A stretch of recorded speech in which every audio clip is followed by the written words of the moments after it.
Welcome back to the Bigwater Podcast. I know the producers hate when I do this because they don't like things timed. That's like the media world talking. But I am on the Bass Islands right now in a house. That's why you see my spoons in the back. That's not Silver Streak. That's my buddy's dad's spoon collection, apparently. I don't know what that means. I just collect Silver Streak spoons. But we're out here finishing up our ice season, and we always, we got to work ahead. And so we've got a guy that has worked, in the fisheries deal. That's his thing. You guys obviously have seen a lot of biologists and things, and you keep asking for more of that. So we've got a different guy on here, and he's going to probably take a little different take to things. A lot of these guys kind of specialize in different things and work on different projects. So even if we have somebody from the state of Ohio or USGS or something, it's not necessarily all the same material. So I honestly don't know what we're going to talk about, but I know these guys have always brought it. So without further ado, we're going to bring on our first time guest, Joe Schmidt. And here he is. It's just the power of the ultimate media. I'm on the middle of an island, 40-mile-an-hour winds cranking, and you look very warm in your living room or wherever you're at. Yeah, man. Well, thanks for having me. I'm excited to chat about whatever we're going to chat about. Who knows where this is going to go, but I appreciate it. So, Joe Schmidt, you are with the USGS, right? Correct. Yeah, we are with the USGS Great Lakes Science Center, which actually has a footprint on all of the Great Lakes. And kind of our bread and butter is our large vessel program. So we have some of the biggest, baddest boats on Lake Erie. And our job is a little bit different from the states in that we don't work just in state waters. We work, in Canadian. We work really in every jurisdiction on Lake Erie, from Buffalo to Detroit. That's interesting because I don't want to throw anyone under the bus, but I've heard different states sometimes don't always work as they don't gel as well with some Canadian personnel sometimes. I've heard these things. I'm not trying to start, the Trudeau war here, but you know, and I understand that there's different things because of the commercial fishing, Right. in Canada, and sometimes that's a tender subject. Just very different philosophies from the states versus the Ontario. I mean, it's different constituents, right? On this side of the lake, it's guys like you, and then the other side of the lake, it's the old school commercial guys. But I would say the Canadians I work with are great. Very good. I mean, we can always edit out if you want to put in Okay. something you get naughty, because that's kind of what we do here. We're naughty. Guy said, "What can I not say?" And I'm like, "Anything. We don't care." But and truthfully, the funny thing is that you probably don't know, but we have had on a bunch of different biologists from obviously Ohio. We've had the uh, Great Lakes Fish Commission, I think is what it is, Right. who used to go to Ohio there. My relationship with Tyson, even though that didn't sound good, our working relationship with Jeff Tyson there, that used to be the Ohio head biologist or whatever you want to call it, their program director, is now with the Great Lakes Commission. We had an amazing podcast. So you guys listening to this that like this type of stuff, kick back to that. And I always joke, Travis Hartman's a great friend of mine. We've had him on multiple times. And honest to God, he laughs every time I say this, but I had him on as a token guest is something different. It's kind of like we do that with different fish recipes and things. It's like, we know we're not going to get a million views on it, but it's something different. And the core people really seem to like that diversity. And I'm always busting Travis' chops because we would go do seminars and stuff. We're talking 20 years ago. And like, he'd have like 4 people there and they're like, "Oh yeah, it's the fish guy doing his thing." Now those guys rival some of the really good fishermen at these seminars because the average fisherman's mindset has changed and they want to know this information. The late and great and a good friend of mine, and we're still kind of mourning his loss that you worked with, Yep. Chris Vandergoot, with the acoustic telemetry. People just blew their minds with that information that we had from him, and that just wasn't the case 5 or even I would say even 5, but 10 years ago for sure. And so that's why we wanted to have you on. And I don't know if you went backtracked, but when we had Travis on one time, I said, I don't want to prepare anything. I want you to hit me with some stuff that I don't probably know, and definitely these people listening don't know. And we did like a game show, and it was definitely uh, I don't even know what it was, but it was amazing to the people because it was did you know? And he acted like Bob Barker with Tourette's basically. So That sounds right. there's no pressure, and obviously there's nowhere to go but up, from what we did with him. But give me kind of a little bit of background on you and what you're doing there, and then let's work into some of the stuff. Yeah, no, that's great. And it's funny you mention all these names, and in our world, it really is a small world because I mean, like Vandergoot, for example. When we first moved here, he was the one watching my 2-year-old when my second was born. Hartman, I interact with all the time, so it's just great to hear that you've had them on, and it's been a good experience. It's also great to hear that kind of the environment is changing, and that fishermen are kind of more interested in the science side of things. Because that's really, when I look at fisheries, I'm trying to support the fishermen. And that's really our role in the Great Lakes. So that's a good segue. So I'll talk a little bit about what the USGS Great Lakes Science Center does. We're not necessarily as good at blasting out on social media what we do and what our mission is. For whatever reason, the feds are just not really as good at that as, say, some of the folks at the state level. But I would say we have a very important role that goes way back. So we're kind of more under the radar than most state agencies.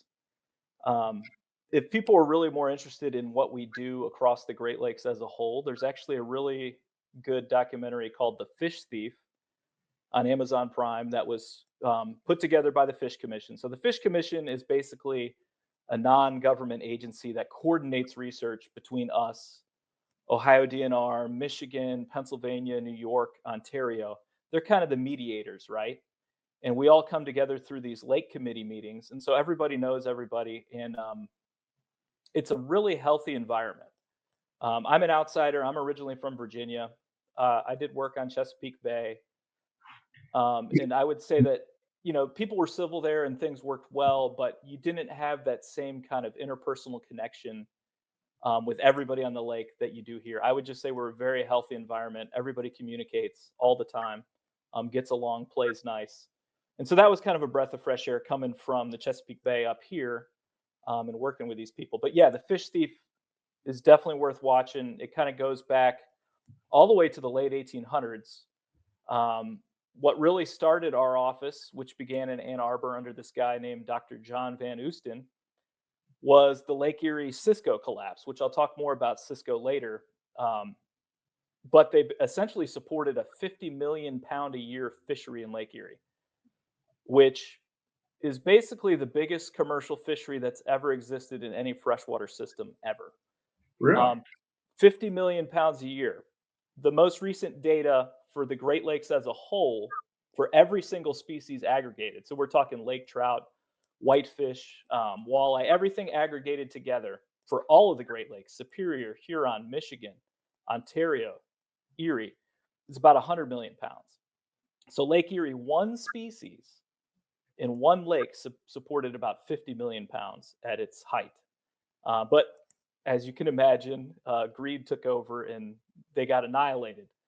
What happened was these fishermen basically started getting these steam powered gill net lifters and started making these massive nets. They were called bull nets.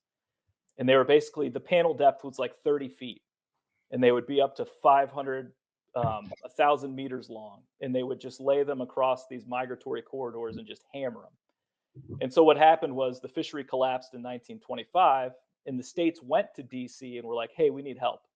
These fish are gone." And I mean, it was obviously a huge economic kind of value to the region. Actually, Sandusky, Ohio, specifically was considered the commercial fishing capital of the world at that time. I think it Really? employed. What Sorry, year? you can stop me at any time. Yeah, go ahead, man. What year ballpark are we talking now? So That's it really peaked Sandusky from was considered? about 1890 to 1925, and the big collapse happened in 1925. And so Sandusky? Wow. there was Nope. something like 1,200, or maybe I should have these facts. I have them written somewhere. It was either 1,200 or 2,000 people. Their full-time job there on the water in Sandusky was related to Cisco, because they would, they'd have some sort of processing facility there, and they'd pack them in train cars with big blocks of ice and ship them all across the country, Chicago, Detroit, etc. So Um, interrupting you real fast because I fished in a lot of northern lakes where Cisco based, especially like lake trout. Deep, you think deeper, cooler waters. At least I do when I think of Cisco's. Maybe right. not like shallow, fertile like Lake Erie. So that kind of like blows my mind a little bit. But is there anything else that somebody? Because a lot of our people here are not in Ohio that are listening to this right now.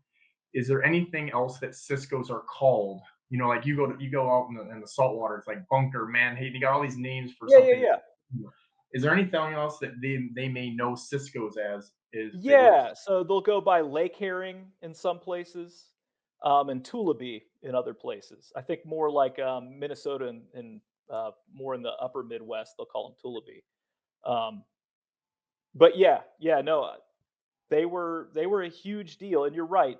You don't think of them in shallow, productive waters, but for the most part, during the summer months, from what I've seen in the historical records, they were in the Central Basin or the East Basin, but kind they of would like come. what our smelt do now?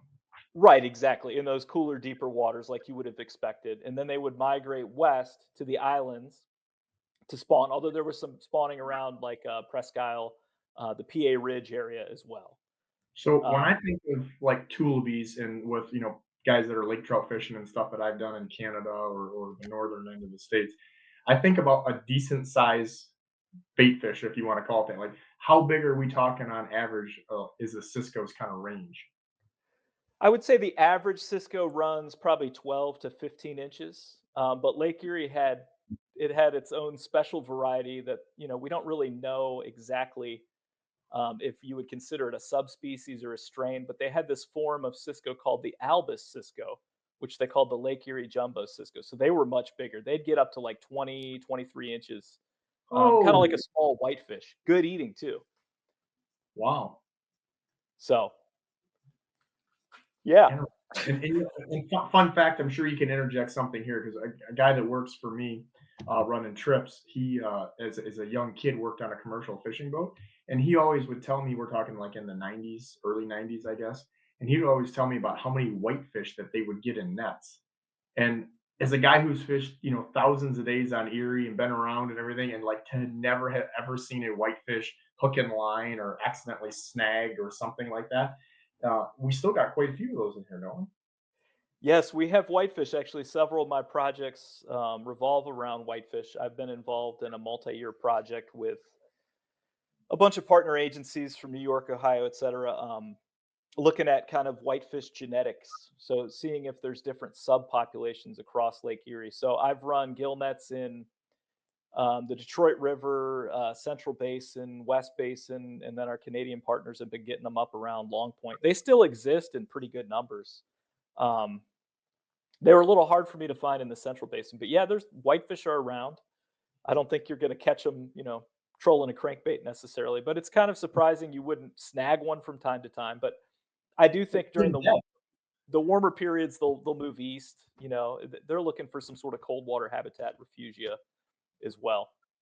So, Joe, I like giving fisheries guys a hard time because mainly you guys use really big words, and I'm a fishing guide, and so we like one, maybe two syllables tops. And so when you use all these just giant words, I'm like, do you mean like bait fish? And you're like, yeah, yeah, yeah, yeah. So that's the only reason I'm gonna have to stop you. We're gonna have to dumb this up a little bit for me and maybe a couple of these other people. Definitely Country Steve and people. It's it's so funny, man, because we use big words, but then when you kind of dissect the meaning of them, they could be replaced with a simple word like baitfish. That's a great example.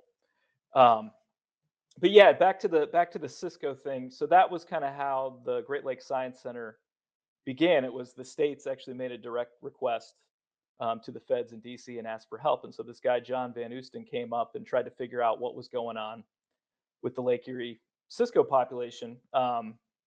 But then that kind of, they kind of stuck around, and they were actually pretty pivotal in controlling the sea lamprey invasion that occurred and really peaked in the 50s. And it was the lab, I believe it was the Hammond Bay lab that actually discovered TFM, which is used to control Cisco's to this day. So all that to say, your viewers who are interested in kind of the role of USGS Great Lakes Science Center, that Fish Thief documentary kind of walks through everything. And it was amazing. The guy tested something like tens of thousands of different chemicals. He would have these small glass kind of beakers where we'd have larval lamprey in there, and he would try different concentrations of all these different chemicals. It was major trial and error for years and years and years, and he finally figured out something that worked. And that documentary also really goes into just how bad it was. Those lake trout were just completely wiped off the face of the earth by these lamprey, and so were a bunch of other species. Really? And so Really fascinating. You should watch it too. I just watched it the other day, and I'm like, man, I should have watched this when it came out. But it kind of goes through, we've changed names a lot. We were the Bureau of Commercial Fisheries back then, and then we were Fish and Wildlife, and then we were the National Biological Survey, and now we're USGS. We're not really. When I talk to people about what I do, and I tell them I work for USGS, and they're like, "So you study rocks?" I'm like, "No, I'm a fish biologist." But somehow we were orphaned at some point and are now part of USGS. But we really go all the way back to being the Bureau of Commercial Fisheries. So a lot of people didn't realize that. Yeah, I still to this day, I mean, Vandergood. I always were like, did they? Are you there just because people don't like you, or what did they put you? You know, like what does that even mean? Like, I don't even like, huh? It doesn't make sense to me. But there's a lot of government things. We're not going to go too much into tirade, but there's a lot of government things that don't make sense to a lot of me and a lot of other people. So we'll just let the Amen, my friend. we'll let the title be what the title be.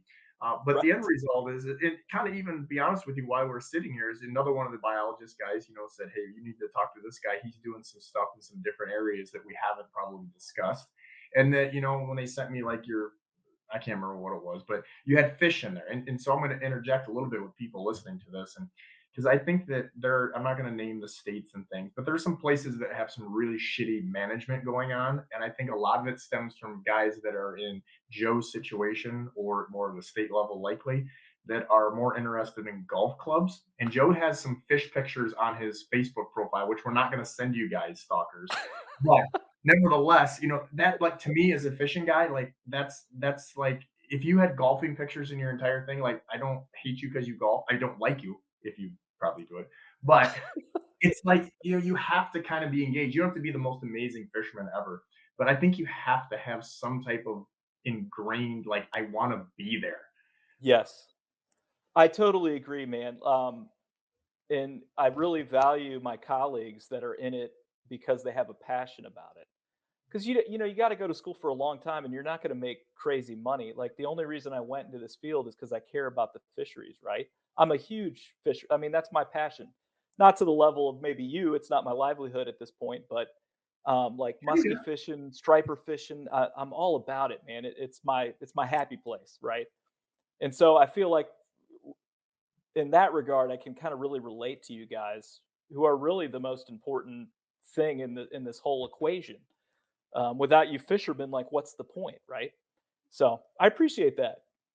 Yeah, I mean, and I'm happy to help on what I do, whether it's some of the media things and helping with different things. But it's amazing how many times your colleagues or other people will call me and say, "Hey, what are you seeing? What's your more from just a visual or a feel standpoint?" And it is amazing at how many times that those things kind of correlate to some things that you guys have found. And I again keep referencing other things, but like with the Vandergood podcast, I believe we did two with him through the years that have been posted. And with the acoustic telemetry, some of the info that is on there, if you guys haven't listened to it, make sure that you do.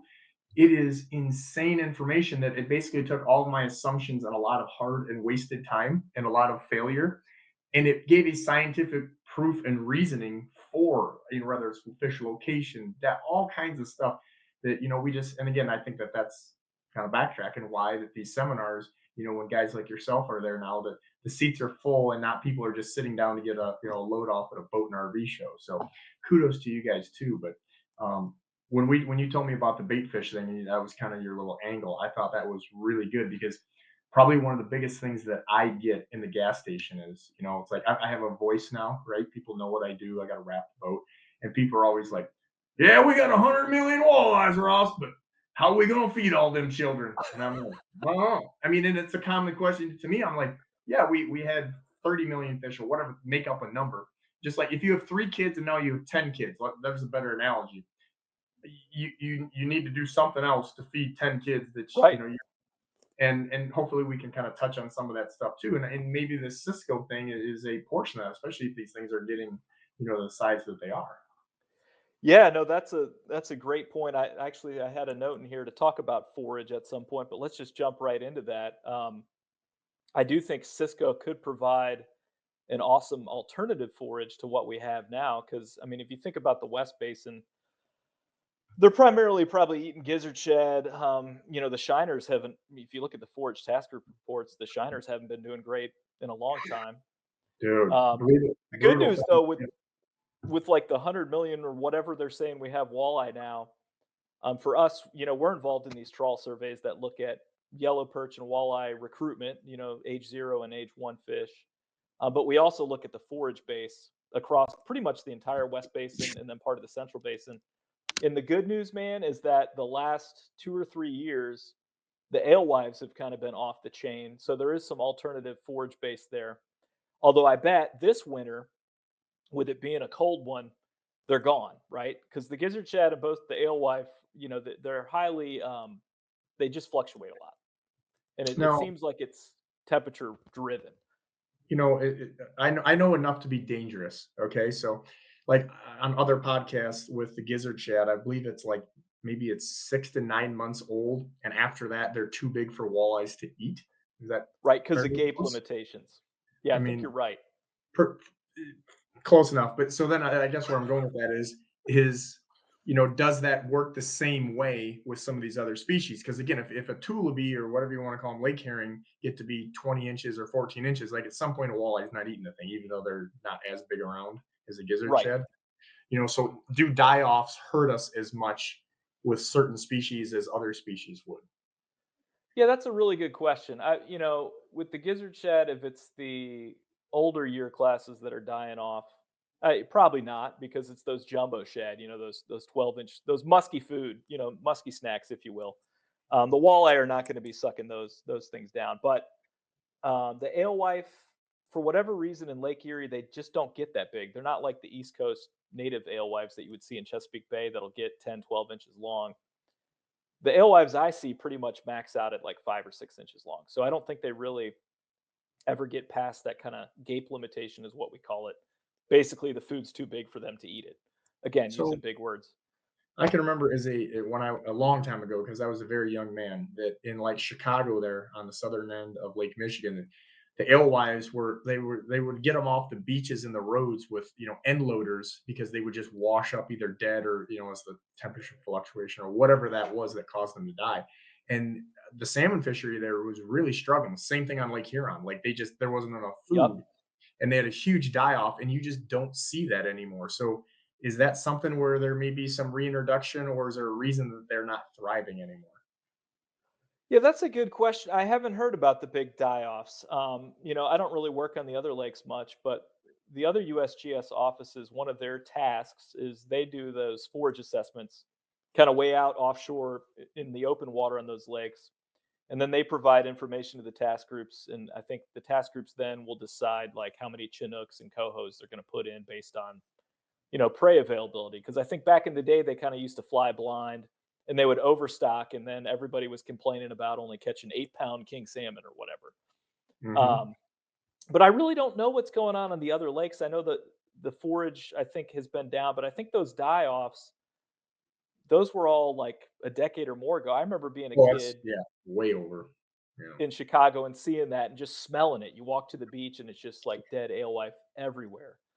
So I really don't know the answer to that question, Ross, but I could circle That's a good around with answer. some of the colleagues. I know of a couple guys that would BS their way through that, so I appreciate that. No, no, Well, I'll own it. I don't know. let's get back to what again I think a lot of people are thinking about when they're trying to tie into this, which is Lake Erie or following walleyes and stuff. So probably should stay on track and Right, keep right. myself in the zone anyhow. I tend to like be like shiny object, applesauce, tater tots, and all over the place. I'm with you, man. We're But dangerous. yeah, oh yeah, it's scary. I'm sure the producers will chime in on comments with that, but nevertheless, so yeah, let's get back to the Ford stuff. So we're Yeah. Yeah, so the Cisco I think could provide a nice alternative. I think historically, if they spawn in the West, when they're that kind of forage size where walleye would be eating them, they're actually going to be kind of overlapping with walleye, and then they'll migrate east as they kind of grow and as the summer approaches. So they could provide a stable forage base for walleye, and they wouldn't be as cold susceptible as say alewife and gizzard shad. If you have a cold winter, it's not going to kill off all your Cisco. And I know the reports from back in the late 1800s. I don't know if you can believe them, um, but they were saying that there was 20 plus pound walleye back then, and that's when the Cisco forage base still existed. And then there's reports of 70-pound lake trout. We don't see that. You know, I'm in charge of our cold water assessment. So I run out east off a long point and run nets in the deep water over there, the 200-foot zone, and we assess lake trout populations. And we're lucky if we see a lake trout over 20 pounds. I think the biggest we've seen is maybe 28. So I do think, based on what limited evidence we have from the late 1800s, fish did get bigger when Cisco were around. Now, is that correlation legit? I don't know. But it's worth a shot, right, Ross? We want bigger fish. Listen, we all know a fisherman whose scale starts at about 8 or 9 pounds. Okay, I had Right. a couple. I had a couple of them on the water today.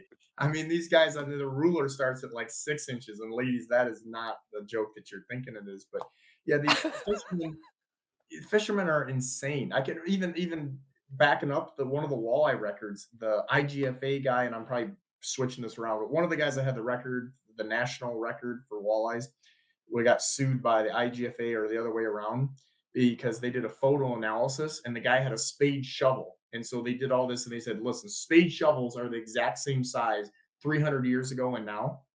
Fun fact. And so they're like, yeah, this thing would he was he was monkeying. We've all heard of things hanging pike in trees to make them look bigger and Oh, stuff like okay. that. So this Yeah, is not a new phenomenon. no, this is like Tuesday's phenomenon of fishermen lying about their size and we're everything, just everything. So you So don't buy the 20-pound walleye thing, is what you're saying. I don't generally speaking. Now, certain people that you work with have told me that they have shocked up a few fish that they did not want me to publicly talk about too much because then they wouldn't want to know how, why, and where.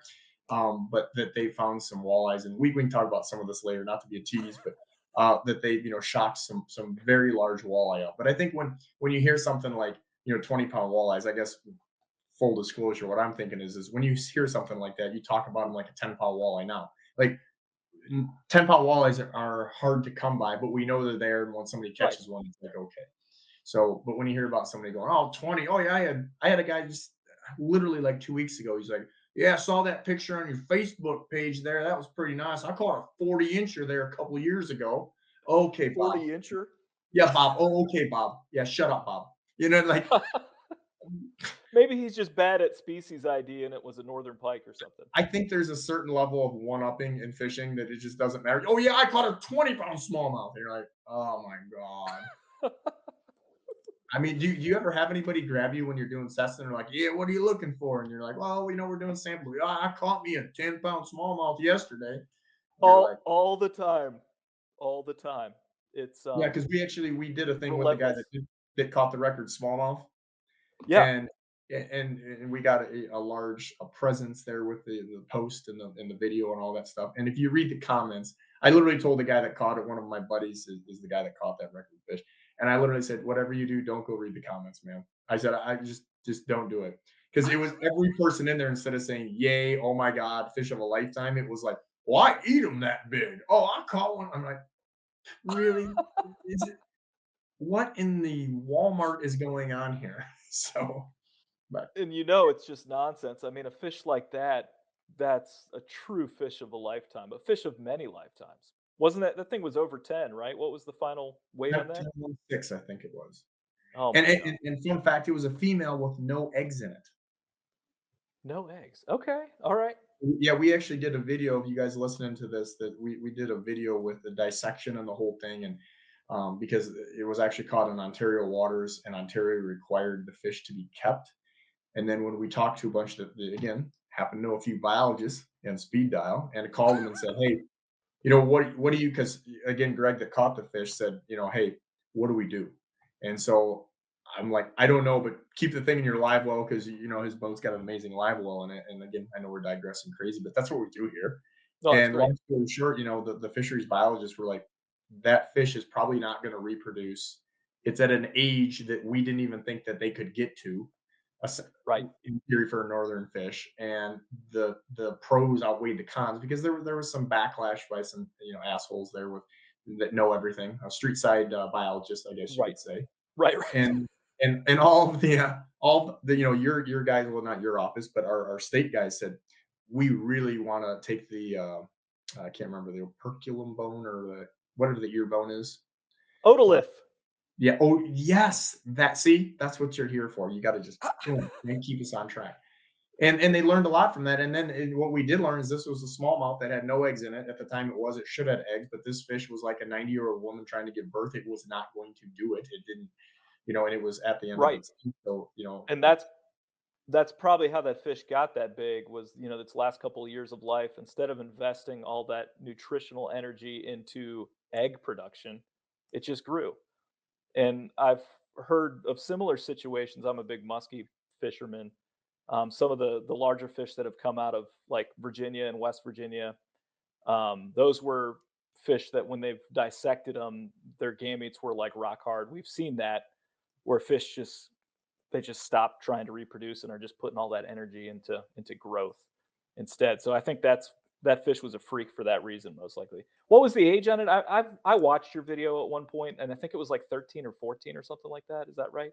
14 sounded right to me. And I think they said after 10, it was rare, is what Right. I believe. But again, you guys want to know the details, make sure you go check out the podcast about the record bass. And we have some separate videos on that, just the dissection thing too. Like fascinating stuff. I mean, and we had Ridiculous. so many of those guys in there and just knew that they really knew their stuff. So that was a neat deal too. But anyhow, we've got Joe here. So forget those people and forget bass because bass are ditch pickles. They are grass carp, basically, and on my mind. Who cares? We want to talk about some forage and other, what do we not know from Joe? So Yeah, yeah. I don't even remember exactly where we were, but yeah, Cisco being a good alternative, and yeah, and then you kind of poo-pooed on my idea of there being 20-pound walleye, but maybe I'm a dreamer, right? no, we're kind of where we're going at is me, digging and diving about. Okay, people say, hey, we got 100 million fish. We used to have 20 million or whatever the numbers. What are some other forage options? And maybe even, I know it can be dangerous. Talking to all my buddies, they say invasives are a bad thing. Ross, they are, but introducing different things as far as a forage base, is that a possibility? Yeah, I mean, I don't know. That's a really good question. I'm a federal biologist, and we only do research. We actually don't do any management. We just kind of do these interannual surveys that we contribute to the task groups with. They make the management decisions. Um, but yes, in terms of what could be introduced as an alternative forage, I don't know. But I am going to say that New York is beginning an experimental Cisco stocking program. We're not going to call it a stocking program. They're calling it experimental Cisco Interesting. rehabilitation. They're putting limited numbers in, and they're going to try to do it really scientifically, getting tags in fish, coated wire tags, and various types of tags, and just So, kind of seeing how they do. Um, and so they will be going in. I think they're going in this year. so when you say New York, are we talking Lake Ontario or Lake Erie? Lake Erie, Oh, really? the Dunkirk office, the guys over there kind of got the ball rolling on this. So there's been talk in the lake committees for decades about trying to bring Cisco back to Lake Erie because everybody's familiar with the history. Um, but everybody thought it was kind of not feasible. They thought the lake had changed, and to be fair, the water quality in the 50s was atrocious. Lamprey were killing everything off. The Cuyahoga River was on fire. You know all I this. still get people that ask to this day, "Can we eat these fish?" I know the Cuyahoga River was on fire. I'm like, "Lady, I was like -10. Shut up. Like, come on." Yeah, it's amazing what happens when you quit dumping like barrels of toxic, stuff into Right. amazing how quick it just kind of like I think about that now. I'm eating healthier, which is anybody that listens to this know we go all over the place. Like I'm eating healthier now. And when you start removing seed oils and some of these other things, your body just is so happy so fast that like next week you feel better. Crazy. Interesting. Maybe I Yeah. should try to eat healthy. You kind of cut canola out.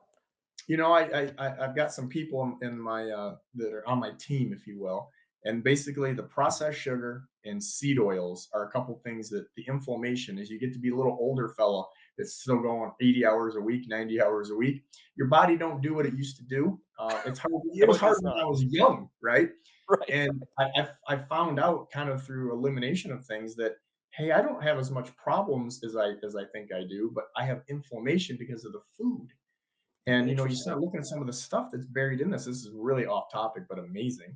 So, these seed oils. Fun fact, I mean, like high fructose corn syrup, I mean, these things were designed for to lubricate a tank during World War II. Fun fact, Google check me. I know you will, don't care. But like if you just cut some of that stuff out, it's amazing on how much better I think you're gonna feel. And again, from inflammation, joints and stuff as we get a little older. I got a couple of years on you, Joe, but it's gonna come. I'm just telling you. Hey man, I'm turning 40 this year. I'm feeling it. I'm feeling the inflammation building. So I'm with Yeah. you. Um, Any rate, sorry again. I keep derailing you. no, that's what we do here, and it's amazing because I think like we shot a podcast here a little bit ago, and I had sometimes the best guests, or I would say the best info people that have the best information are often kind of, I don't know if I'd say insecure, but they maybe don't do a lot of speaking stuff, and they're coming on here, and it's me, and he just blah blah blah, like I never stop talking, so they're a little gun shy. And these guys are like, well, what are we going to do? Well, what is a podcast like? What does that mean to you? And I'm like, this is two guys drinking beer. We just might not be sitting in the table next to each other because of life. And Right. I'm sitting, over here and I hear snowmobiles coming in, ice fishing. But we came in early to talk to you, Joe. So, yeah, and I think that's what it is. I think that when you're doing these things, just like if we were having a beer right now after fishing, we're not going to have A, B, C, D, at least not me and my buddies and my new friend Joe. I'm going to bet we go A, D, C, K, J, Z. You Right. know what I mean? What? Yeah. So that's That's part of it. awesome.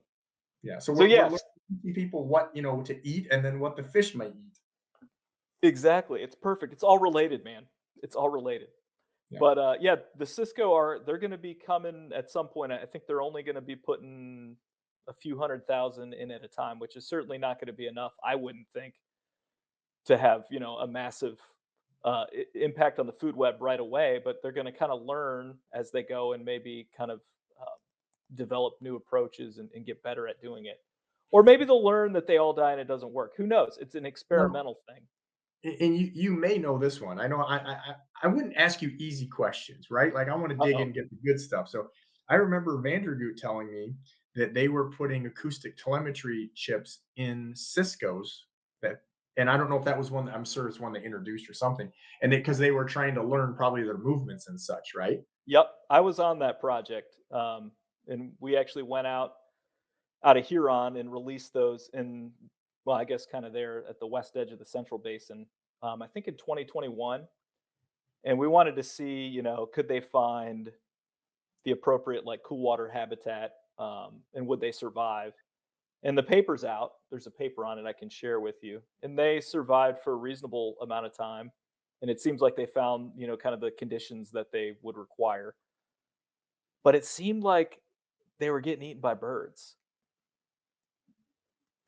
We weren't entirely sure, but the data really suggested that they'd be moving around a receiver and then just vanish.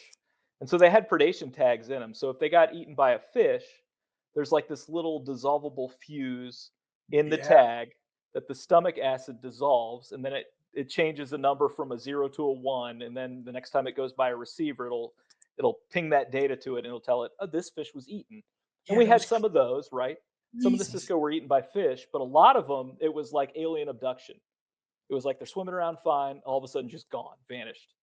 And We, so when we we got released them, them. I was there. They were getting picked off by seagulls because, again, these were like 4-year-old pug-nosed Cisco, and they were bright green, and they were dumb. They lived in a hatchery their whole life. They didn't know to dive down. Um, and so that study was, unfortunately, we didn't get as much information out of it as we would have liked. But I think some of them made it for, I don't know, through the entire summer and into the fall, and then they kind of just vanished. We So got them the fish concern ducks, was like, man. sorry, what? Sorry, go Them ahead. fish ducks and Walmart chickens. I mean, I don't think people realize how much food they really consume and how damn many of them there are. You're talking like the cormorants. Oh my God. I call them commie rats. I don't know, but I get in trouble for that too. But yeah, they're like, I mean, they're nuts how many they are. And I've read the stuff on how many pounds, you probably know off the top of your head, like how many pounds per day they consume. And it's mind boggling. Well, I know that our station back in the day, when I first started at USGS, we had shotguns in a locker because there was Ooh. some project doing cormorant control around the islands back in the day, way before I got there. I'm like, why do we had to get rid of them because it's like, you know how it is. working in a government and all the bureaucracy and all that. But I was really curious about kind of the origin of that project. At some point, we were clearly trying to call cormorant or something. But yeah, no, I think they eat an insane amount, and the populations are huge. And we were actually having the big ring-billed gulls going after them too. And I mean, these Cisco that went in were, I don't know, 10, 12 inches long, and they were getting hammered by gulls. So yeah, the birds are pretty pretty impressive. But I can't say definitively that's what took them out. But we didn't have nearly as much evidence of like fish predation. It seemed like the Cisco would show up on a receiver, be kind of swimming around. You'd see signs of life, signs of movement, and then just vanish. And then the fact that when we were releasing them, we were seeing them getting hammered by gulls and cormorants. Yeah, we'll see though. They're coming back in. I think they're stocking them this fall. I'll follow up with my New York colleagues on that. But yeah, so there will be a different forage here soon enough. I don't know if it'll make a difference. Yeah, and to segue here, what's been going on with the shiners, in your opinion? Dude.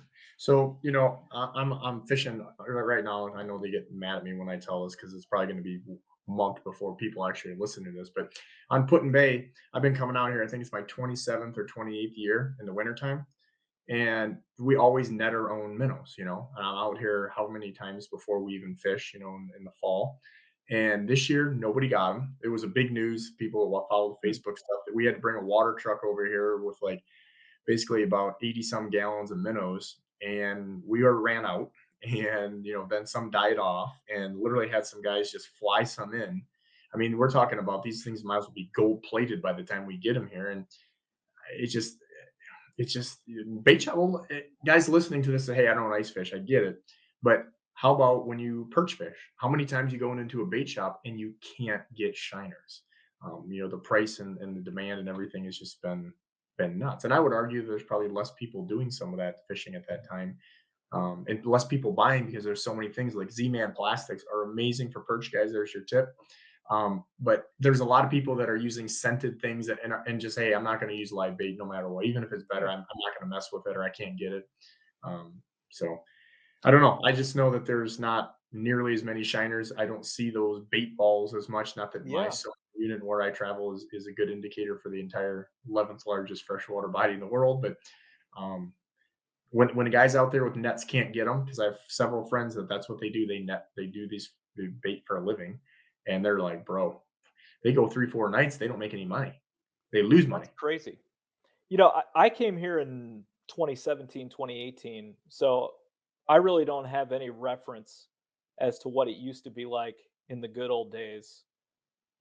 But was it just out of this world back when the Shiners were doing well? I mean, were they everywhere?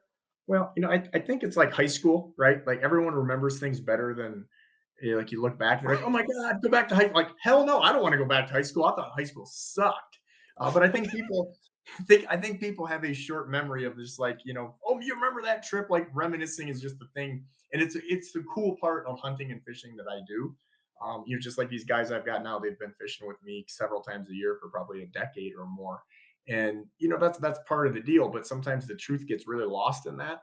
Okay. And I would tell you that um, I sometimes disagree with some of the biologist guys, and we have a good heated discussion. But like even now, things are really good with the fish. Like I mean, I can catch them. Much you just go around and you're like, there's fish here.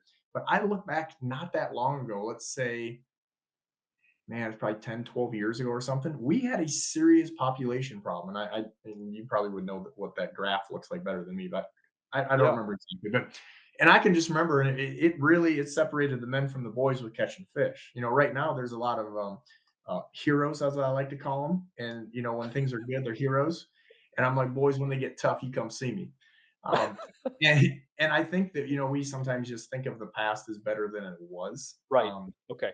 But I think we have this roller coaster, and like right now we've had good hatches, which again you're the guy to ask. I should shut up, but they seem to correlate with some of these high water periods and spawns, and then good ice, that with lack of evaporation on water, and yada, yada, yada. Right. Like I don't think any of us really know, but we're seeing No, correlation. no, We're as a seeing fish biologist, I'll jump in. We see these correlations, but we don't know necessarily if that's exactly what's driving it. And we Yep. do know that like natural oscillations are going to happen, and there's only but so many management levers that the managers can pull. And so that's funny that you say that. These are the This is the hero era where everybody can go out and smack them.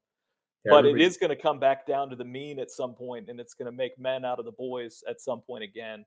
But what get them while the getting's good. It's funny you say that because I've been working with the ODNR Fairport office on some yellow perch, like food web stuff. And over there, they're all like, "Where are the perch? Where are the perch?" And the fish biologist in me wants to say, "Well, go fish for walleye right now. There's 100 million of them." Like we're living in this epic era, and I do think the perch will be back. And there are management levers that people can pull. Not us, obviously. We're just science. But it's good to see that you have that perspective as well, and you realize that there are going to be ups and downs. well, I mean, here's the deal. I don't want to sound like an old man or some, bigwig or something here, but I have a voice now. People know, what we do and just like this podcast. And I feel like because the guys that taught me the game, a lot of them ain't here anymore. And I feel like I need to pass that on. And it's just the insane thing to me is like the conservation end of things. Okay. So I do a lot of videos of me releasing fish. I fish 250 days a year. I got a buddy that he said, he's like, you know what, Ross, fish limits weren't made for a guy who can catch fish as good as you that fishes 250 days a year. And I was like, interesting perspective. Is he My wrong? thing is, no, yeah, and I agree with him personally. But aside from that, I couldn't imagine taking whatever that comes out to be over 1,000 walleyes. You, again, at some point, don't be a meat maggot. I'm going on a soapbox slightly. But the thing, Joe, that just blows my fucking mind, and it just is unbelievable to me, is I put videos out of me releasing a big fish, and I don't say like you better release a fish or else. Right. And the comments from these people like, "Who do you think you are just because you're releasing fish?" And I'm like, "You got a guilty conscience. That's on you, bro." And it's Really? amazing. Yeah, and but then again, to your point of are we in the heydays? the tournament the tournament weights show what I'm about to tell you. And I can tell you from a fishing standpoint, it tells me I don't even need to look at the stats. In the 90s, it was way, way, way easier to catch big fish than it is now. We had more of them. And so again, when I'm releasing, like, yesterday I caught a couple 10-pound fish through the ice.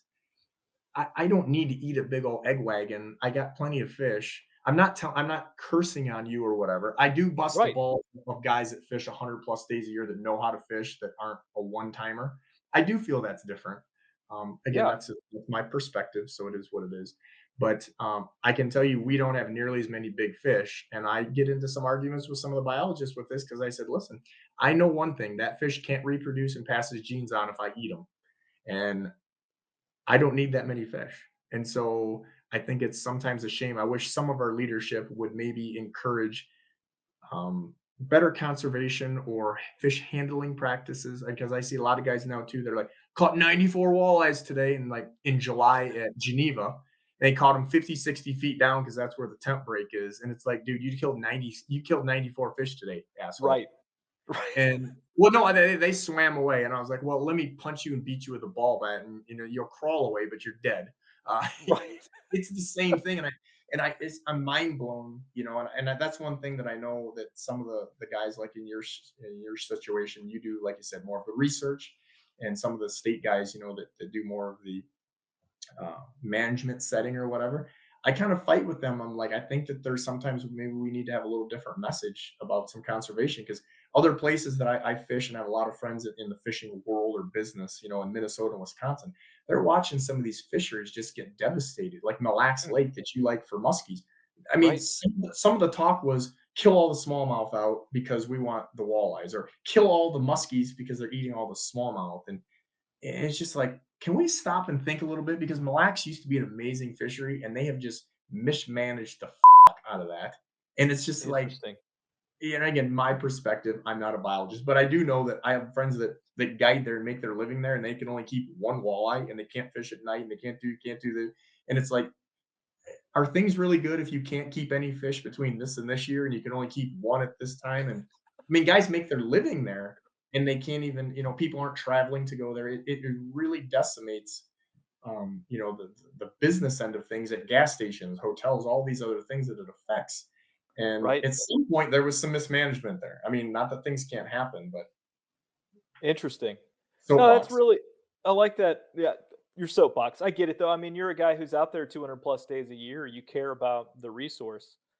And it's awesome to hear that you're just kind of using common sense practices and taking those 10-pound egg wagons and putting them back so that they can contribute their genetics to the population. That's kind of like a no brainer fish conservation approach. I was just wondering, do you see that with any other walleye guy, like the other guys that are out there 150, 200 days, or are we still just a very consumption oriented group of people? Because I mean, I walleye do taste great. I get it. I would, yeah, I would say, and that's I've had private conversations, and again, some of these things I'm not afraid to say anything, but at the same point, I'm not going to put certain things on blast or private Right. conversations. Keep those private. But I've had talks with guys that are trying to kind of do what we do, and that are getting their. I've been doing this a long time. Like some of these guys that are a little newer at it, and they're like, "Hey, what do you think?" And I'm like, I said, I think sometimes you don't have to always do what the popular thing is. There's I would say there's certainly some people that don't agree with me or don't like me or whatever. That's always going to be the case. But I think that I don't care if they do or they don't. I think it's more important to not do the popular thing, you know. And I think the popular thing is right now is kind of a joke amongst my buddies is they see how many big fish they can throw on the floor of their boat and take pictures of feet of guys that are in their boat, which is mind blowing to me. Um, because I think it's just a big freaking ego deal is what I think it comes down to. And I'm like, you guys can still take pictures. We got these things in our pockets that are amazing HD, cameras, and you can let Right. them go. You don't need to eat them because it's amazing how many times that I'll get these clients and stuff, and they're like, oh, they're so insistent they want to keep a fish, and at a certain point, I do my spiel, and then at a certain point, it becomes their decision at Right. times. And then they get back from the fish clean and they're like, man, this thing's just this is too big. Or hey, my knife wouldn't even go through that. And I was like, well, you know what, Bob? Maybe we should have done what we said. Yeah, but that's kind of one of the things I've talked with. Again, I'm not airing other conversations, but uh, some of the fisheries guys I've talked with about better fish handling and management. Just because you see a fish swimming away doesn't mean that it did. You might as well have kept them, I guess, at some point, or catch your six. Um, Right, especially if you're pulling them from deep water like you were mentioning earlier, the odds of that fish surviving if its swim bladder is all inflated is nil. And people up here probably don't know how to fizz them, right? Like that's not a is that a thing? Well, I would say I'm pretty good at fizzing, but as I worked with some of my fellow biologist friends and such, their statement to me was most people do more harm than good when they're trying to Right. fizz. And I'm probably even included in that. I again, we're way off topic because that's what we do. But Right. I think it's an important thing because I think that there's so many people that we all need to be managers of this. Joe can only do what Joe can do. Travis Hartman can only do and some of these things. And I think that just like again, there's some guys and we'll just call it like it is. We're talking about doing a. I should probably say exactly, but I almost got myself in really deep shit right there. But there was some It could be fisheries people, some commercial netters that got caught with their hand in the cookie jar. I'm sure you might have heard about I've that. read these stories, yes. And so again, even when someone says, "Hey, Ross kept 10," or this commercial fishing company caught 1,000, did they? Because we just found out that there's some dirty behavior going on, and the Right. books were cooked, and so a lot of these numbers I don't think are accurate. And the same thing too. Again, I've talked about this with Travis. Me and him have a lot of beer talks with this, and it's like when I was a kid, we used to use airplanes, right? I don't know, you probably don't even know this, to manage the numbers because they would blacken out the water because they were so thick. So we like had the West Sister School and the East Sister School where these fish would kind of migrate. And they were using helicopters like old school speeding, and they would time them to see how long, the schools were. This is like pre Wow. GPS, or at least like what we have now. And I'm like, that's how we indicated how many walleyes were in the lake? Like, huh? And now even with some of the trawls and stuff like that, like I'm not picking on the fisheries guys for this, but I feel like the technology, just how you laughed about we were hanging out of a helicopter and using a stopwatch to determine how many walleyes were in Lake Erie when the Yeah. water was dirtier, that we're going to look at that now, if not soon, and say, well, using these trawls, at certain times a year, basically a net behind a boat isn't a good indication of where all these walleyes are at. It's just not. And again, I understand. I'm not blaming anyone. I mean, this is the best we can do with what we have. But you know what? Cell phones made things a whole lot better than the old landlines with the cord deal we had to have Sure. in our parents' kitchen. And so I think that I think we're going to learn a lot more down the road, and hopefully from guys like you. So Well, and I think you're absolutely right that technology is going to continually evolve. And there's even now things you can add to your trawl. These like AI camera systems that will measure length and identify the species, um, and then there's these autonomous drones that people are using to record data. So I think you're right. I think everything's gonna evolve. And yeah, like you said, man, have an open mind. It's crazy. I didn't realize that they would fly in helicopters and actually record the size of these schools in by my like in my timing. life in my lifetime, that was how some of the original stuff was done. And I'm sure if we talk to some of those old guys that are long since retired, that they would, you know, interject a few things on other things that they did to make it sound a little bit better. But I mean, it's no different than, we're ice fishing right now, and the old school flashers, and now I'm using Mega Live, forward facing sonar, whatever you want to call it, Right, and right. that information that you have at your hands, which essentially is 360. I can see a fish's head and its tail and corkscrew, compared to what we had when I started with a flasher and the little lines going around. I mean, you kind of just, but at the time when we didn't have the flashers, when we got it, we felt like we had, radar. And now I look Yeah, at that as like, oh my God, I can't believe I went fishing. that's crazy, man. Crazy, Well, crazy. to get us back on track, because we want to dig into some of your insight here. What are Yeah. some other things that will blow my mind? Because I really, the fishery, you guys always bring something that I know impressed me, but it's also these guys that listen to the podcast. I get messages and they're like, "Oh my God, really?" Yes. I'm trying to think of things that would blow your mind. Well, here's something I wanted to kind of segue to earlier when you were talking about how kind of the culture is changing with fishermen. They're kind of getting more interested in the science side of things. And something that, myself being a fisherman, I've always been interested in kind of delving into this a little more. Um, Kind of starting more like collaborative fisheries science, citizen science stuff, where I work with guys like you to kind of answer questions. So, like for example, you mentioned the trawl survey, right? And saying that that's not the best way to know how many walleye are out there. And that you're absolutely right. The trawl is really only good for looking at age 0 and age 1 and kind of trying to look into the future. It's great at that. It's great at getting those age 0 and those age 1s and kind of assessing, recruitment and year class strength and all that. But our field is not necessarily great at looking at large adult fish. You guys are the pros at catching the big ones. Yes, we can go run gill nets out there and get our hands on big fish. But I remember when I first started up here at USGS, Matt Faust, who I know you know, he was working with some I fishermen did a in net Maumee boat deal Bay. with him. I went out with him in a gill net thing. Mind blowing information learned there. Right, right.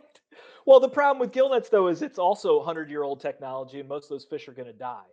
And so getting like citizen science stuff going, like I went with Matt to Maumee Bay and we were jigging walleye and we are putting tags in them with a fisherman like you. I don't remember the guy's name. I was brand new here. I knew no one. But kind of getting more of like a citizen science thing going where I network with the pros like yourself and kind of just see if there's some way we could help each other because you guys really are the best at catching the big breeding fish. We're really specialized in what we do. We can catch the big breeding fish with gill nets, but like I said, we're going to kill them. So, and I have a note written here. We have, I don't know, 90, 100 million walleye. In your mind, what do you think the most pressing issues are today with our walleye fishery? Well, I mean, do we number one, do we really have 90 or 100 million? Just because, the netting, and again, we found that there's some foul play in Ohio that has happened with that, and some other Right. things that are, I think, a little more than rumored. Let's just say there's a lot of smoke, and then you get into the Canadian stuff. They've proven that after paying a millions of dollars in fines or whatever it's been through the years, a bunch and not enough. How many more fish that they have taken. So I don't know that my piggy bank has as much money in it as I think we think it does. Number one, I Right, think number two, even we can agree that we had a lot more fish than we had, let's say 5, 6, 7, 8 years ago. I think we can all agree upon that just with the right, ease of catch and how some of these schools, the size of them and such. Again, like we talked about before, the forage factor.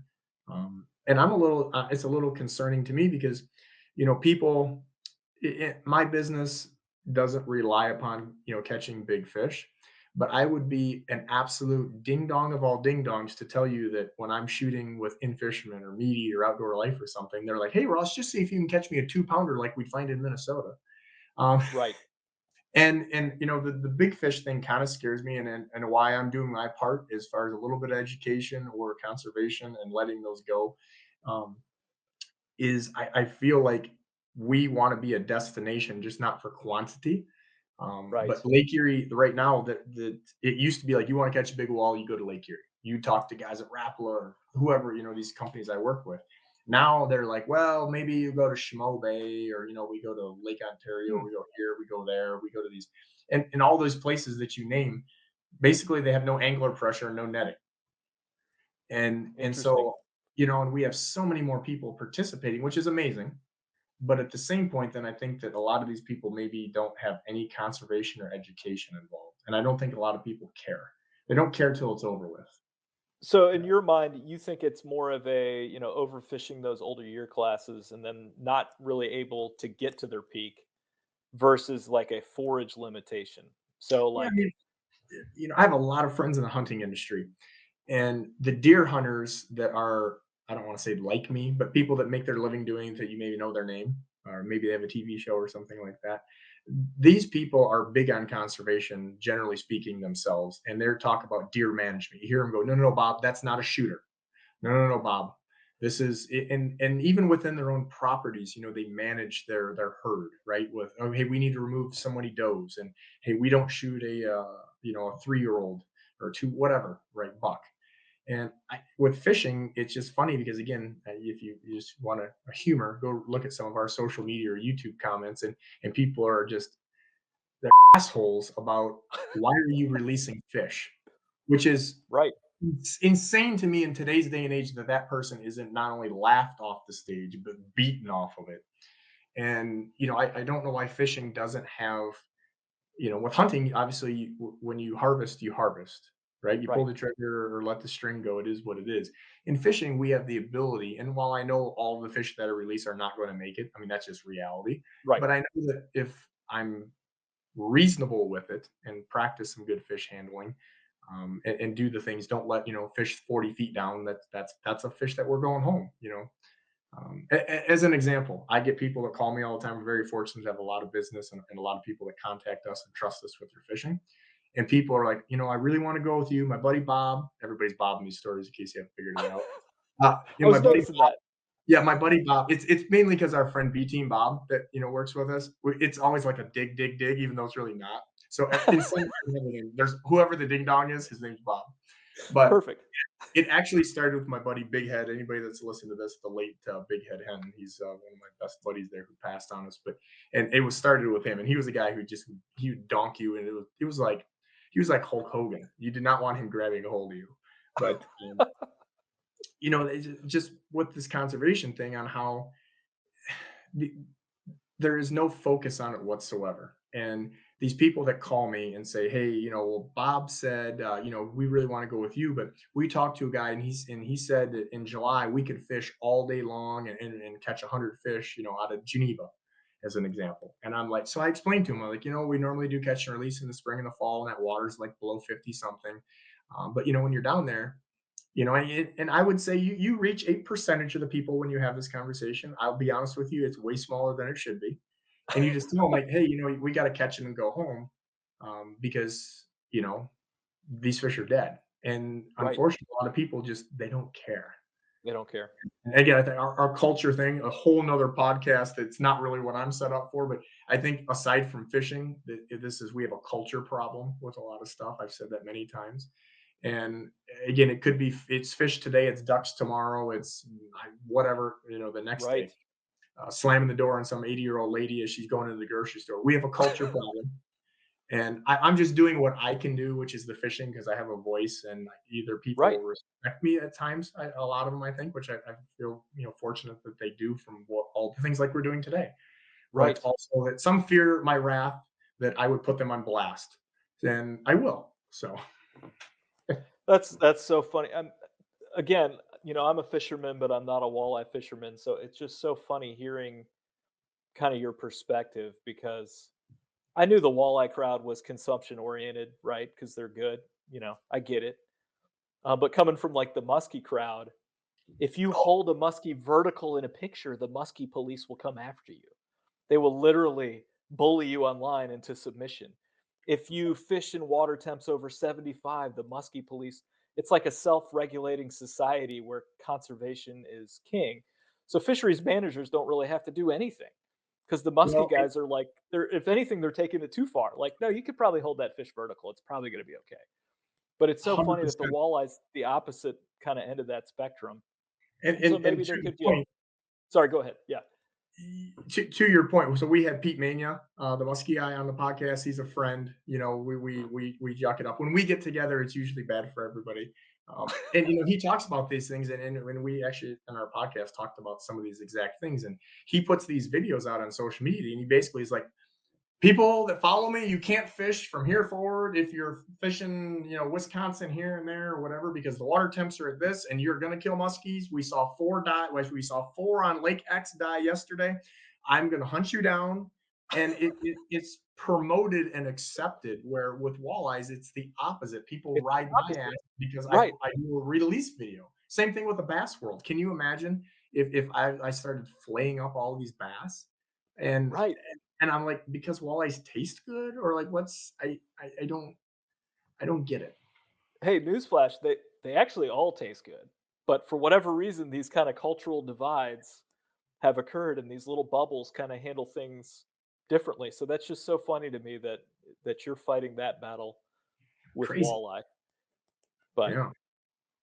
So I know asked you to knock my socks off. I'm not that smart. I'm a fishing guy, and I mean, our guests are probably smarter than me, so you can talk a little above me. But what are some other things that information that you kind of looked up there that will be like, oh, good to know. Didn't know that. yeah, no, I mean, I could talk more about like projects I'm involved in and areas I work on. I'm not really in the walleye crowd necessarily. It seems like there's a lot of Yeah. researchers. And Sorry, go yeah, and ahead. I don't even think it has to be walleye necessarily related. I think a lot of this information, kind of like we just joked about, on even if it's Lake Erie or the Great Lakes as a whole, these things affect all of us. Like, if someone Right. says, "Well, I don't want to talk about the Calumet River in Illinois," I'm like, "Well, you should, because they got Asian carp that could get in, and guess what? That could affect us." And so there's just a lot more strings that are pulled, I think, than people realize.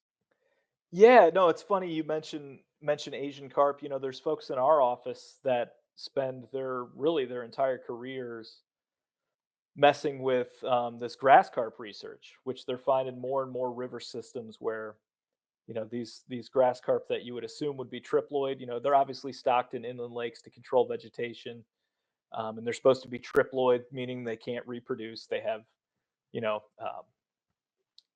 genetic anomaly there where they're unable to produce, and they're finding them in more and more places. And I don't know what it's going to lead to necessarily.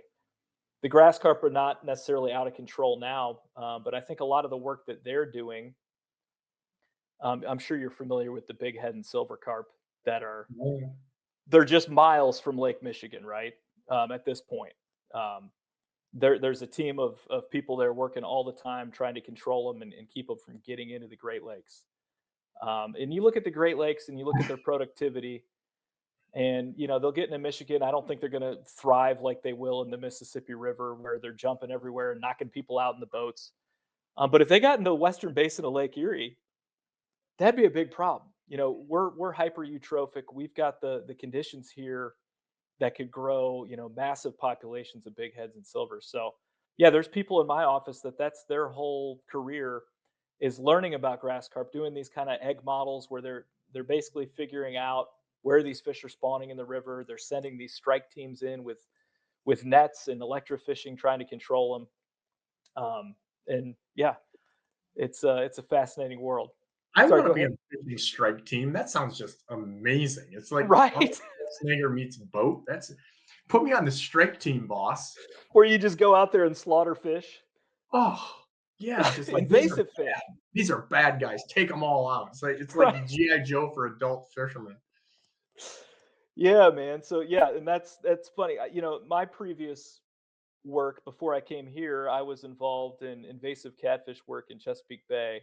Those big, I'm sure you've probably seen articles about them. Blues and flatheads were stocked there in the 70s, and the populations exploded. There's something like 10 million of them in each river system, is what they're thinking now. And so I was part of those teams where I would go out and just get to slaughter blue catfish, and those were the good old days. But uh, I'm getting way off topic here. But Totally. yeah, no, there's stuff going on in my office that there's all kinds of stuff. There's the grass carp people. I'm doing a lot of research with Cisco because for whatever reason, the momentum across the Great Lakes right now is kind of promoting Cisco rehabilitation and restoration. The Upper Lakes, Huron and Superior, there's a lot of programs going on there, even Ontario. And so I kind of jumped on that because that wheel was spinning.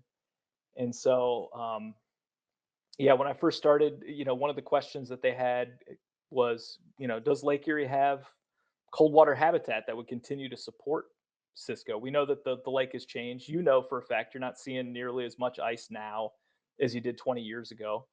Um, you don't have to be a big climate change person to realize that things are changing to some degree.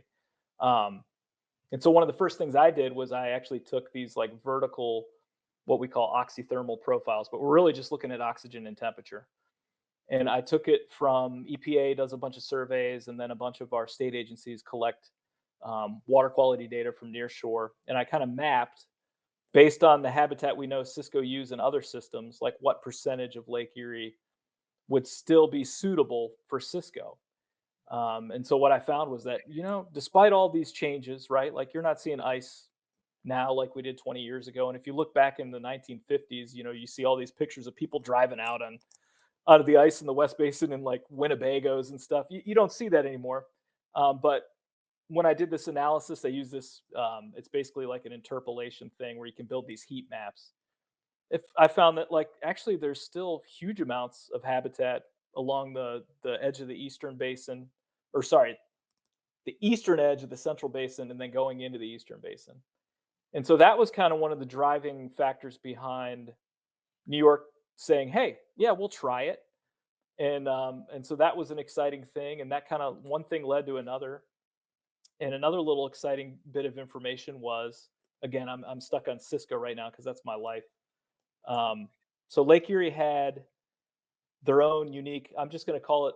They call it an ecomorphotype. We really don't know. It's like a subspecies. It's like the other Cisco, but it was different. It had deeper body, some different paired fin lengths, different gill raker counts. These fish are what we call very flexible. So if you go catch Cisco from Superior, they're going to look very different from Cisco from Lake Ontario. There's like this whole gradient, this whole kind of continuum of different Cisco morphologies, if you will. But Lake Erie had this special kind that they called Albus or Lake Erie Jumbo Cisco. And so something I've been working on recently is with guys in PA.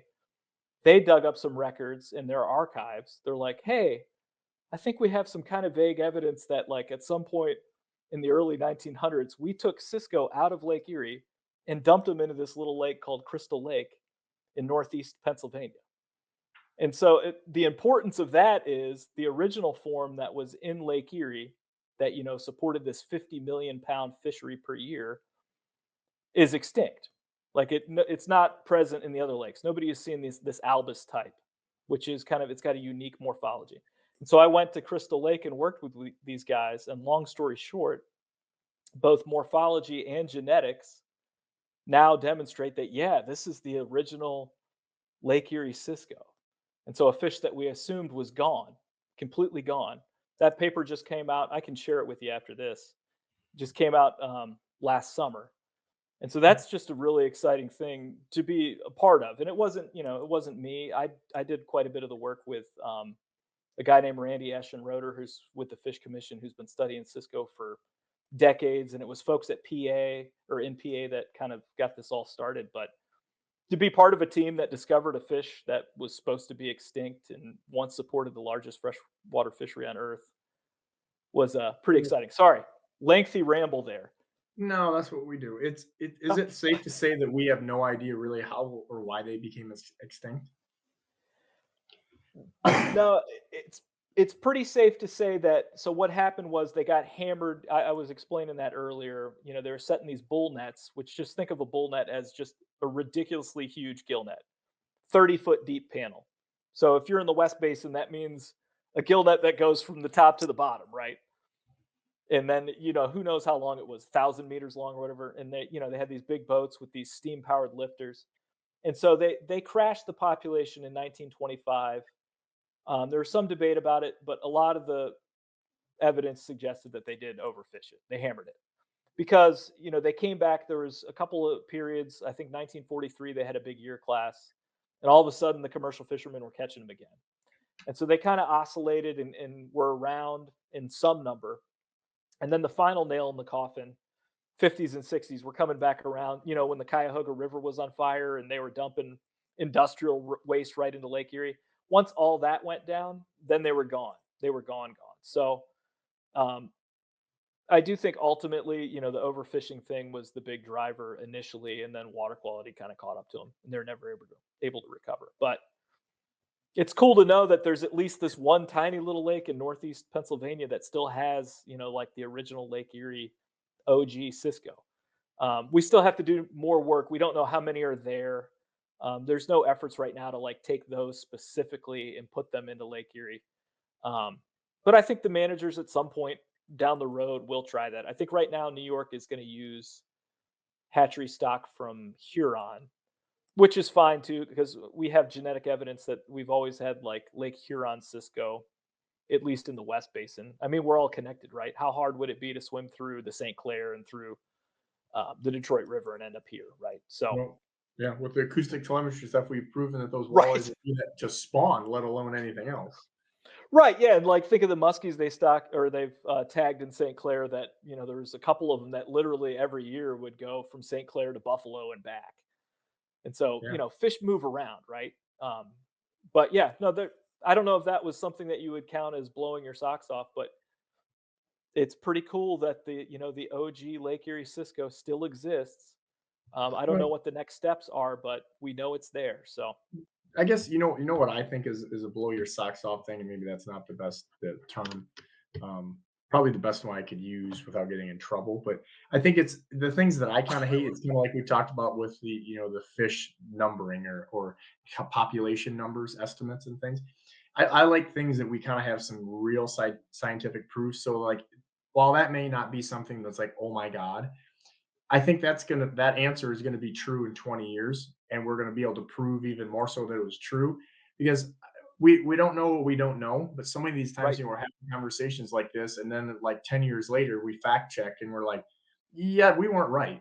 You know what I mean? right, And that's the stuff to me is when we can kind of definitively prove some of these things with some of the science and some of the testing. That's why I thought the acoustic telemetry stuff is just so.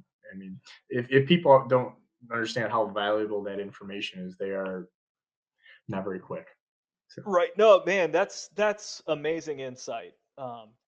Because as a fish biologist, one of the most frustrating things is there's so much uncertainty in our data, and we work really hard to do our best. Certainly when we're estimating catch per hectare, right, in the West Basin and looking at trawl data or whatever.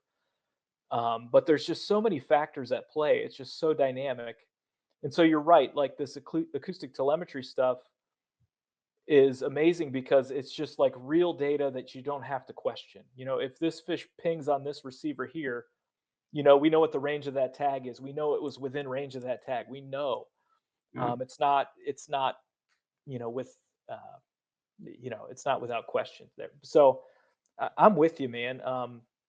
Things like this study in northeastern Pennsylvania, when you have like three lines of evidence that support it, you have the historical records where they said, we took Cisco from the Erie hatchery and dumped them in this part of PA. And then, you have the morphological data where, I went there and I was literally like counting gill rakers and measuring body depths and eye diameter and all this.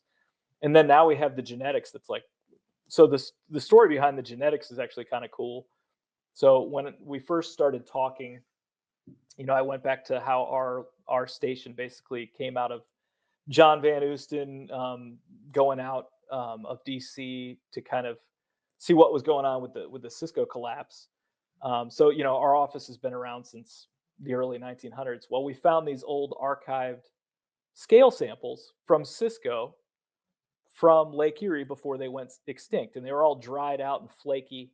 And so our geneticist in Ann Arbor was like, well, I'll try. I'll see if I can get any viable DNA from these, anything I can sequence." Well, she was able to, and that's ultimately what we used to determine that these Cisco from northeastern PA were the original Lake Erie Cisco. So it's just funny that all of those three pieces of information came together, and now, like you said, we can kind of definitively say, like, oh yeah, this is a Lake Erie Cisco. So, and that's not like, like you're saying before, fisheries data, especially in a big system. If you're working on small inland lakes, you can get a good idea of what's going on with these populations. In these big systems, there's a lot of uncertainty, right? And that's why I think it's important that Lake Erie, we function, kind of in unison with Ohio, with Pennsylvania, with Michigan, with New York, with Ontario, and we're all doing our own independent surveys, and then we kind of pull all of our data together in these kind of technical task groups because it is a big system. And so if you're seeing, perkid recruitment, or let me rephrase, I'm not going to say perkid. Walleye and yellow perch recruitment was low in this survey, but it was high in these other three surveys. Well, then maybe you will say, well, maybe there's something going on there. Maybe that's not something we should really, fully believe in, if you will. It throws some uncertainty in there. Fair enough. So what else have you been working on, or some things that maybe I would be like, oh, really? Let's see. Okay, so beside the Cisco, I did a big yellow perch diet study with the Central Basin office, the Fairport office. I'll tell you what, perch is a good one to end on, because people, that there is so much misinformation and so many people just calling for people's heads because they don't have perch. Um, Right. Right. No, yeah. So my kind of background prior to this was kind of food web stuff. So when I was doing my work in Chesapeake Bay, I was looking at, what are these invasive blue and flathead catfish eating, um, and kind of modeling like food web predator prey dynamics. And so I worked with, the Fairport office. It was a 23-year data set. It went from 1997 to 2023. It's actually like a 25-year data set of yellow perch diets that they had never looked at. And so, obviously, with all this stuff going on, especially in the Central Basin with yellow perch being down, they were kind of wondering, what kind of major food web changes have happened. We all know that Lake Erie has changed a lot, obviously. Dry-scented mussels obviously had a huge impact. You've probably lived through that and observed that, right? And then the round goby came shortly thereafter. And then, really, in the early 2000s, the bithotrephes, the spiny water fleas. that's the one that I have a little insight, but we're gonna let the pro talk about this. That kind of blows my mind, and why I know, like, Travis has told me, he's like, I bet you aren't catching perch anymore. And I'm like, how did you know that? And he's like, well, the water temperature hit X, and so now these things are either prevalent or not. And so I'll let you carry on that. But Right, that right. No, stuff's so all those changes were kind of the impetus for this study. And so I used a generalized additive model, which for that's all that purposes, fancy that's that fancy talk now. right. For all purposes, I was just looking at trends, right? We'll keep it simple. And, really what I saw through that 20-year series was that, these fish, their trophic level had gone down significantly. So trophic level, I'll put that into perspective. It's the position in the food web, right? Like, so an apex predator, like a muskie in Lake Erie, would probably be trophic level 4 or 5. They're like far separated from like autotrophs, which are, the bottom of the food web, things that photosynthesize, phytoplankton. Phytoplankton feeds the zooplankton, which feeds the larval fish, and so on and so forth. And so I was able to kind of model how trophic level had changed, because there's a way you can calculate that based on their prey, their diet items. And what I found was their trophic level had gone down pretty significantly in the last 20 years. Um, and I looked a little further into that, and they were eating far fewer piscine prey. They weren't eating fish. And so this kind of all comes full circle to like what you've been seeing with shiners, right? Um, and they were relying much more on Bythotrephes, right? The kind of recent invader that I know when you're out there trolling sometimes, don't they foul your line quite frequently?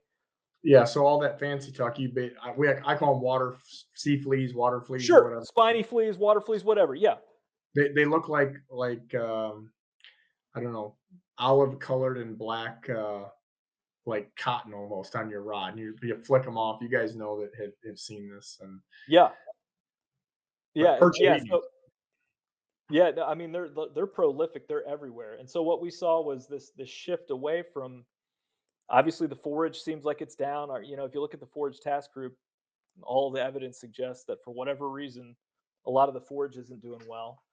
And it seems like the yellow perch are kind of reflecting these changes. And so I don't know if I really answered any necessarily questions perfectly well, because it's really hard to tell what's kind of driving these things, right? Is the fact that the yellow perch are at a lower trophic level and aren't eating as much piscine prey, is that somehow affecting their ability to reproduce? Or and I did kind of play around with that data a little bit, kind of looked at like relative weight and size. Has that changed through the time series? And I didn't really see any evidence of that, but we know for a fact that like their position in the food web has changed. And they're eating Bythotrephes and chironomids, which are just like mufflehead larvae, which are very kind I of mean, hypoxia tolerant. Sorry, go ahead. yeah, even if you have 100 times, if we did a whole podcast just on this perch thing, reality is most of us are going to forget most of this information. Right. A lot of the fishermen, in my opinion, I could be way off, but I don't think I am. They're not as concerned with a lot of the stuff that you're kind of science geeking out with, maybe. But you as a fisherman, like, Joe the fisherman's like, okay, what did I just hear here? When I'm not catching perch and they ain't eating minnows, it's because they're eating these tiny ass little things. And now all of a sudden, these fishermen, okay, let's put this in. Be honest. I know there's a lot of people that are interested in the biology of this thing, but there's way more people that are interested in, like, how do I catch more fish? And Right. all of a sudden, these guys that have traditionally fished these spreader rigs with, perch minnows hanging off the thing looking like a Christmas tree, and they ain't catching them. Then all of a sudden, there's some old savvy guy that maybe is listening to some of this or seeing that stuff, and he's using a couple of, like, wet flies tied A off of a. sabiki rig or something with like little number 16 zebra Exactly. midge or You know, something. Yeah. and that's like me talking to Travis about some of this stuff, because we've just kind of skimmed on this also on other videos and things we've done, where it's like, and maybe this information, but once the water temperature gets to X, like, these things take over, and then once it gets to Y, now all of a sudden they're done. And it's like, Exactly. and you start looking at that, and you start looking at, just like, I don't know, let's say Facebook photos of some of the bait shops that report on all this, or head boats or something. They're like, man, there's a whole big correlation here to when these guys are catching fish and not catching fish. But again, a lot of those guys, when they're not catching them, they're still running the same old minnow rigs, and maybe not trying to mimic that thing. Right. But also, I think reality fishermen, talking real talk, I'm going to say the quiet part out loud. If they're eating something that there's 5 billion of that are microscopic, darn near, it's Your gonna odds be are it's gonna be a tougher bite. right. I can tell already that you have talked to Travis, because he was involved with this project as well. He was actually the one that kind of kickstarted it.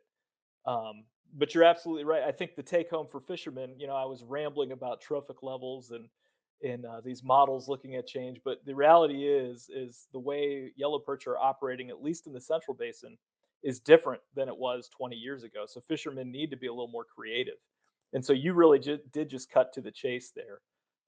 Yeah, the spreader rigs with shiners on it, that may not be the answer, and you may need to pay attention closely to temperatures. And if you're out there and your line's getting fouled with these things, might be time to pack it up and go in. But I think there's more than that at play. I think there's enough data. I'm not on the yellow perch task group, but I think populations are down in the central basin as well. So I think it's multifaceted. Um, but yeah, way to cut to the chase, man.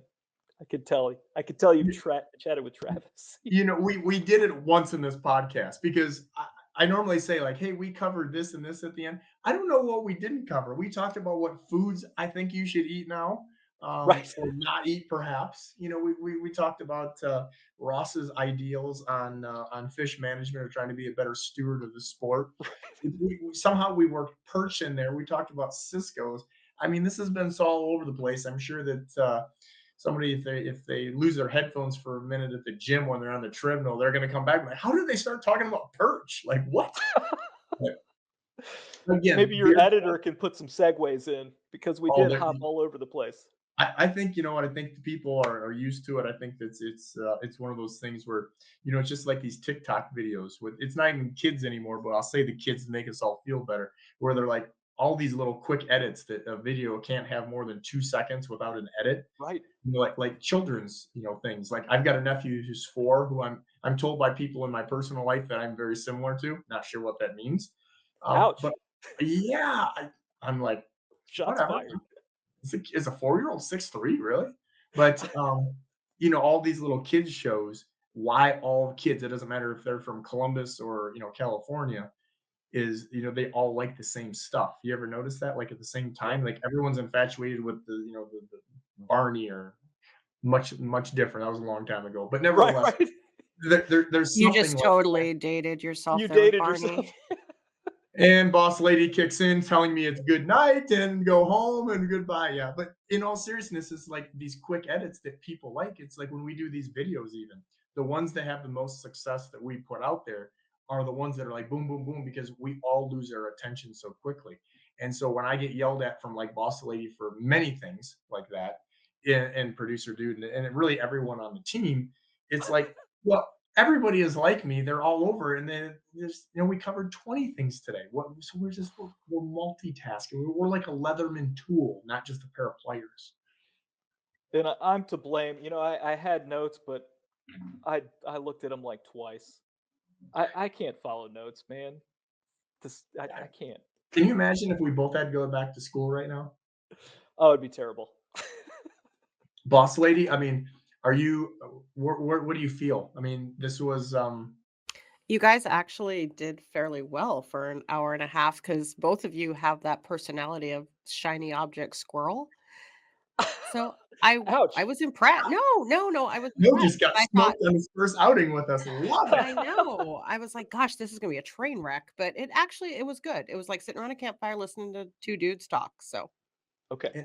And I think honestly that's the most authentic stuff. Not that we're going to grade you, but it's one of those things. I think that we pride ourselves in being authentic, and sometimes we know we're not trying to push anything down anybody's throat. And those are my opinions and on the stuff that we talked about, and that's what it's worth. And you brought a little bit of facts and education, obviously, and some study into that, so we appreciate that. And can't thank you enough for giving us your time here, especially working around my fishing schedule right now, which is about 90 hours a week, and I'm ready to go to Oof. sleep because I've got to get up in a few hours to do this again, and it's going to be really cold and windy again tomorrow.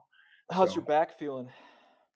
surprisingly, because if someone lasted this long, because not eating high fructose corn syrup, processed sugars, and seed oils, very good. We got a few other little things. Boss lady, do you think we should actually do a video on some of the stuff that I have been to my fishing buddies promoting? Because all my buddies, we're all the same. Like, a doctor's told me that if you're over 40 and you don't have some type of back problem, that you're not really a dude. So, Right. no, I think a lot of it is good information and people are paying attention more and more to things. And so maybe that is something you can branch off into. I mean, I had a 20 Your something. wellness tips. Yeah, I had a 20 something that was fishing with me the other day and he was complaining and I'm like, dude, you have I was my dad for the first time for somebody else's kid. I was like, you have no idea what's coming on you. I have cheater glasses now. Look at this. And then he started busting my Oh chops. man. So I put him in a half Nelson and then we got that all right out of the way. Um, but yeah, I'll close you with this wicked tidbit of information. I'm not going to say the publication but so probably at least 15 years ago, I pitched to a major outdoor publication a fishing fitness deal, and basically about, yes, the hydration and this and that, but different things. And the editor, who was, let's just say, not an in shape individual, um, who we're still great friends to this day, which is kind of funny because we still talk about this. I make this pitch, and he literally calls me. Like, these are email things, right? He calls me to tell me what an asshole I am, and that there's no way that they would ever run that in their stuff ever. And then it was like 6 months later, Troy Linder, who we've had on the podcast, Al Linder's son, buddy of mine. He was a trainer. He had a gym, and he was Amanda Beard, the Olympic swimmer's personal trainer. Yeah. Styx, the band, personal trainer. Like, he was on American Ninja Warrior. Like, dude, he's a freak show, even though he's even older than me. And he did a piece called like Fishing Fitness or something, and it did well. And I think on a certain level, he still does it somewhere. And Are you every now kidding? and I then had no idea. every now and then I send that to the unsaid editor, and I'm like, hey, see, ahead of my time, jackass. You So, haven't let it go, huh? You gotta well, hold it over his if head. you knew the guy, you'd know that we're gonna keep pounding away. But And a Ross little- never lets it go. Oh, good to know.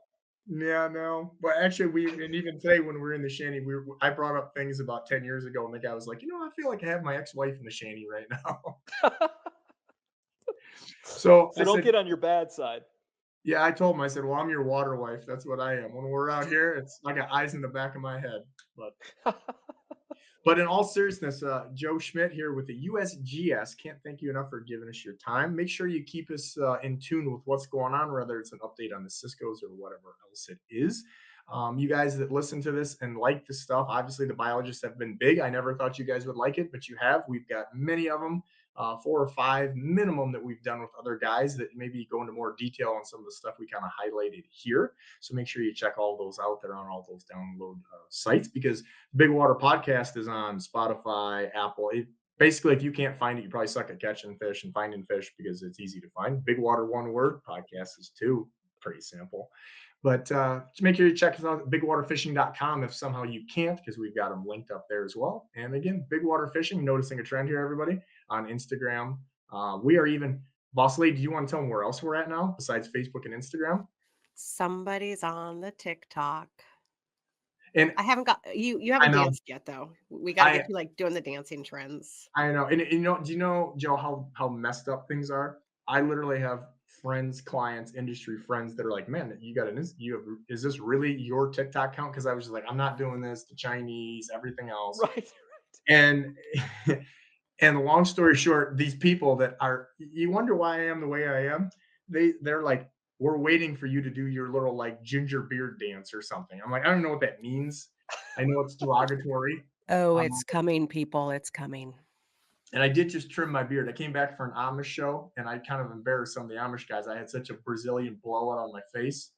But we it's time to go to bed, isn't it? We're done. Yeah. We're rambling here. We are done. Appreciate your time again, Joe. Until the next episode, the Bigwater Podcast is out.